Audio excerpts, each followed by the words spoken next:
இந்த தொண்டடிப்புடி ஆழ்வார் ஒரு ஸ்திதியில தேவதேவி அப்படின்ற ஒரு தாசியின் இடத்துல மயங்கி போய் அவள் வீடே கதின்னு கிடக்கிறார்.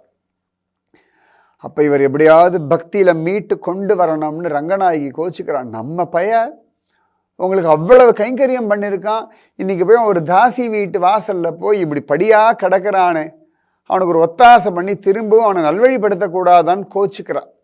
அதனால தான் ரங்கநாயகிக்கு ஏற்றம் ஜாஸ்தி. புருஷகார பூத்தைன்னு பேர். புருஷகாரம் அப்படின்னா சிபாரிசு.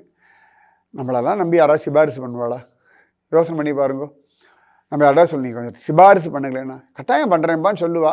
அப்புறம் முடியலை, அவர் ஃபோன் எடுக்கலை, நான் சிபாரிசு பண்ணேன், அப்புறமா பார்க்கலாம், இப்படி எல்லாம் சாக்கு போக்கு சொல்லுவாளே ஒழிய ரெக்கமெண்ட் பண்ணி காரியத்தை சாதிக்கிறதுக்கு நம்ம மேலே யாருக்குமே நம்பிக்கை இல்லை.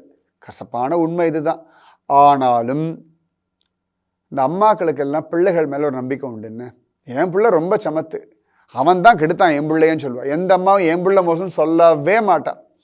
அந்த மாதிரி ஜெகஜனனி ஜெகன்மாதாவான ரங்கநாயகி நமக்காக சப்போர்ட் பண்ணுவாள்.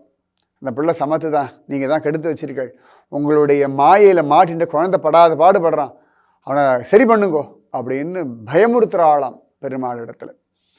அப்போ ரங்கநாதன் பார்க்குறார், சரி ரங்கநாயகி சொல்லியாச்சு, இருந்தாலும் எனக்கு அவ்வளவு மாலை கட்டி போட்டிருக்கான் அப்படின்னு சொல்லிட்டு அவர் தேவதேவி வீட்டுக்குள்ளே விடமாட்டேங்கிறா. அவளோட அந்த சரீரத்தை அனுபவிக்கணும்னு அந்த காம சுகத்துக்காக தான் வீட்டு வாசலில் படியாக கிடக்கிறார்.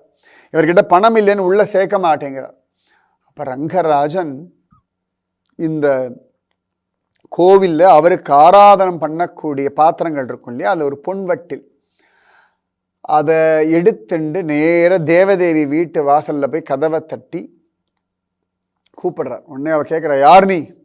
அவர் சொல்கிறார், நான் விப்ர நாராயண தாசன், அழகிய மணவாளன்னு பேர் எனக்கு. மா, அவர் மேலே ரொம்ப ஆசையோடு இருக்கார், இப்படி அவரை தெருவில் விடாத, உனக்கு என்ன பணம் வேணும் அவ்வளோதானே, இந்த நல்ல தங்க கிண்ணம், இதை வச்சுட்டு அவருக்கு வேண்டிய சுகத்தை கொடுன்னு தூது போகிறான் ரங்கராஜன். சுவாமி இந்த அவதாரம் எடுக்கணுமா அப்படின்னா இந்த விப்ர நாராயணனை சரி பண்ணுறதுக்கு நிறைய சந்தர்ப்பங்களில் நாம் வழி தப்பி போகும் பொழுது தெய்வம் ஏதேனும் ஒரு உருவத்தில் வந்து நம்மளை நல்வழிப்படுத்துறது. நன்னா ஞாபகம் வச்சுக்கோங்க. நம்ம லைஃப்பில் எல்லாருமே ஏதோ ஒரு பாயிண்டில் சத்தியமாக டைவர்ட் ஆகி தப்பான வழிக்கு போயிருக்கோம். அப்படிலாம் கிடையாதுன்னு யாரும் சொல்ல முடியாது. உங்கள் மனசுக்கு தான் தெரியும், வெள்ளை யாருக்குமே தெரியாது. ஆணோ பெண்ணோ யாராக வேணா இருக்கலாம். கேரண்டியாக ஏதான ஒரு காலகட்டத்தில் நமக்கே நம்மளை பார்த்தா அருவருப்பாக இருக்கிற மாதிரி மோசமான விஷயங்கள் பக்கம் போயிருக்கும். இல்லை அவ்வளோ பெரிய மோசமான விஷயம் இல்லை, நீங்கள் சொல்லலாம் அது மோசமானதா இல்லையான்னு தெய்வத்துக்கு தான் தெரியும். ஆனால் அந்த சந்தர்ப்பத்தில் ஏதோ ஒருத்தர் மூலமாக யாரோ ஒருத்தர் சொல்கிற வார்த்தையில் தெய்வம் நம்மளை திரும்பவும் நல்வழிப்படுத்திருக்கு. அந்த மாதிரி தான் தூது போய் இந்த தேவதேவியின் இடத்துல பொன்வட்டில், அவளோட பாக்கியம் பாருங்கோ, ஏன்னா இவரோட சம்பந்தம் இருக்கிறதுனால அவளுக்கு தெரியாது இது வந்தது ரங்கராஜன்னு சொல்லி.